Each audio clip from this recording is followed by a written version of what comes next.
नमस्कार बच्चों। आज हम भूगोल विषय कक्षा 11 का पहला पाठ भूगोल एक विषय के रूप में का अध्ययन करेंगे। आइए इस पर बातचीत करते हैं। प्यारे बच्चों, जैसे ही हम लोग भूगोल शब्द सुनते हैं तो हमारे मन में बहुत सारे विचार भूगोल को लेकर आते हैं। तो भूगोल विषय के विषय में मैं ये कह सकता हूँ कि ये विषय उतना ही पुराना है जितना पुराना हमारा मानव समाज है, हमारी मानव जाति है। पृथ्वी अपने अस्तित्व के प्रारंभिक काल से ही मनुष्यों को अपने पर्यावरण, भोजन, आवास इसके विषय में गंभीरता से एक सोच करने का विचार देती है। मनुष्य जन्म से लेकर मृत्यु पर्यंत तक पर्यावरण और देश विदेश के ज्ञान को प्राप्त करता रहता है और ये सारी चीज़ें हम भूगोल में स्टडी करते हैं। जैसे छात्र छात्राएं रेल, बस, वायुयान जैसे परिवहन द्वारा लंबी यात्रा कर अनेक भौगोलिक तथ्यों को जानते हैं। तो हमें सबसे पहले यही जानना है कि भूगोल में हम किन किन चीज़ों का अध्ययन करते हैं या भूगोल विषय की परिभाषा क्या है। तो पहले आइए चर्चा करते हैं भूगोल की परिभाषा। भूगोल की परिभाषा ज्योग्राफिया शब्द है यूनानी भाषा का, जिसमें अगर इसे विभक्त करें तो जी और ग्राफियान अर्थात पृथ्वी और पृथ्वी का जो वर्णन है उसके विषय में बात है। पृथ्वी के धरातल के ऊपर जो कुछ भी है उसके बारे में लिखना, उसके बारे में जानना, ये सब इसके अंतर्गत आता है। भूगोल के आधुनिक स्वरूप को अगर हम देखें बच्चों, तो भूगोल का जो आधुनिक स्वरूप है वो विषय वस्तु में निरंतर परिवर्तन के साथ चलता रहता है।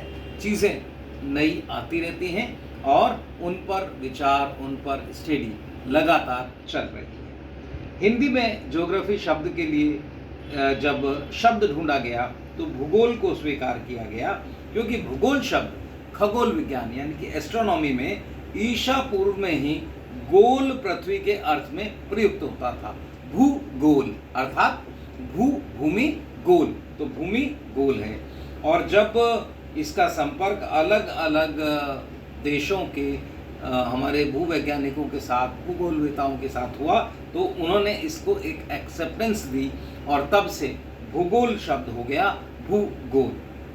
भूगोल का अगर हम प्राचीन इतिहास देखें, प्राचीन अवधारणाएं देखें तो हम लोग देखेंगे कि भूगोल में ब्रह्मांड, पृथ्वी, वायु, जल, आकाश, सूर्य, नक्षत्र, राशियाँ और अगर हम और गहराई में चर्चा करें तो आपको भूगोल की छाया बहुत सारे ग्रंथों में भी दिखाई देगी। इसी तरह यूनान के दार्शनिकों की अगर हम बात करें तो उन्होंने भूगोल के सिद्धांतों पर चर्चा की और प्राचीन अवधारणाओं में बहुत सारी चीज़ें ऐसी हैं जो चाहे अरस्तु या हेकाटियस या स्ट्रैबो या टॉलमी, इन सब की आपको देखने को, सुनने को मिलेगी।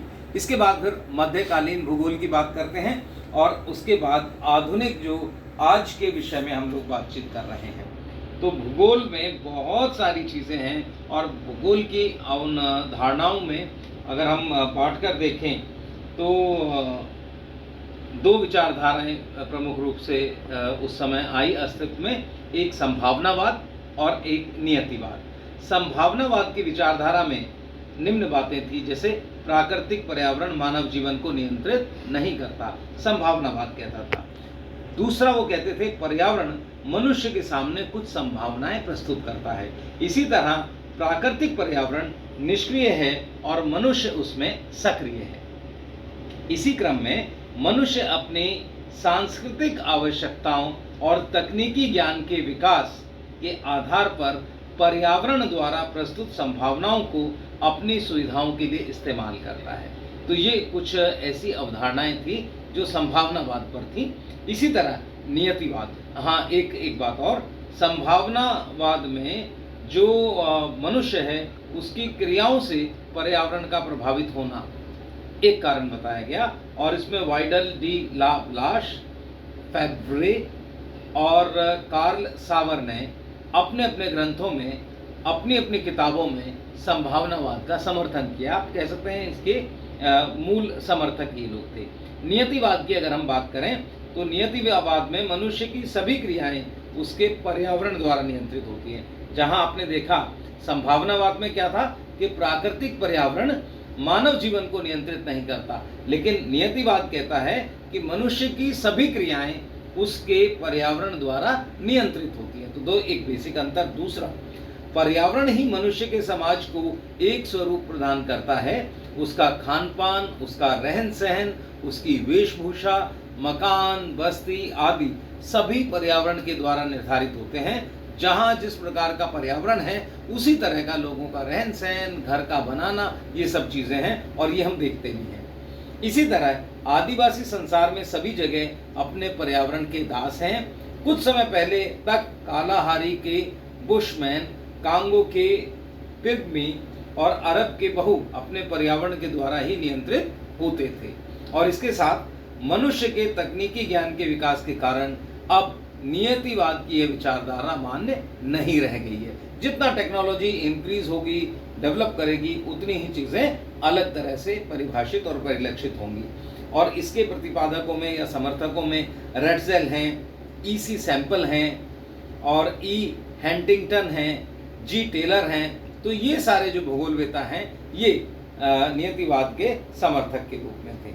इसके बाद आप देखेंगे बहुत सारी चीज़ें ऐसी हैं जिन पर भूगोल में हम लोग चर्चा करते हैं और भूगोल पर बहुत सारा प्रभाव पड़ता है।